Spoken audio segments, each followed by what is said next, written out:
Sa bawat himig ng katahimikan, naririnig ko ang sarili kong tinig. Mahina, pero totoo.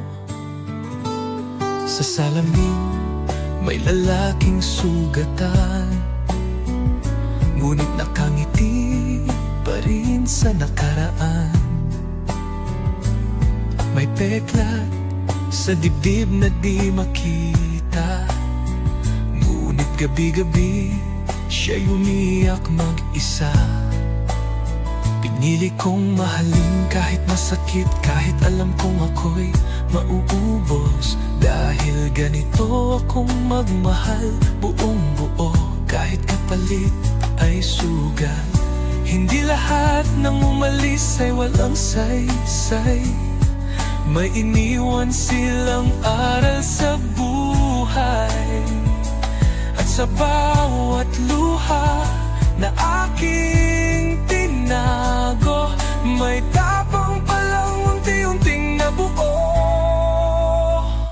Ikaw ang sugat na aking nakaraan, na minsang pumatay sa katahimikan.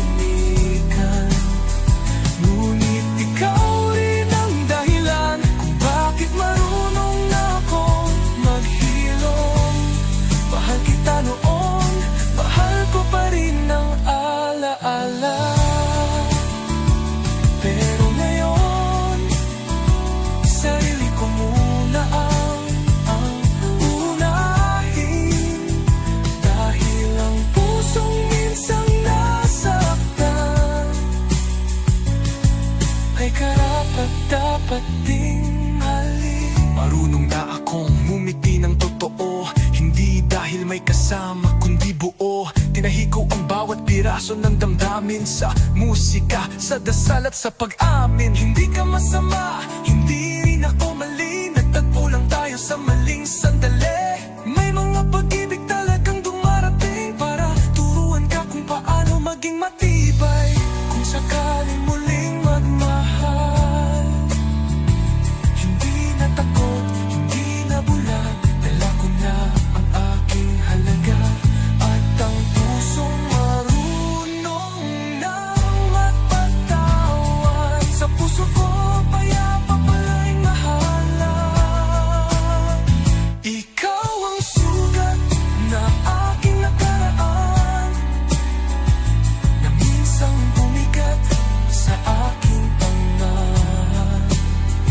Ngunit salamat dahil sa'yo, natutunan kong piliin ang sarili ko.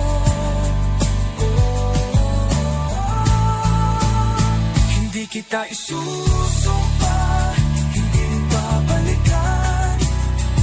Sa puso ko, payapa ka ng tahanan.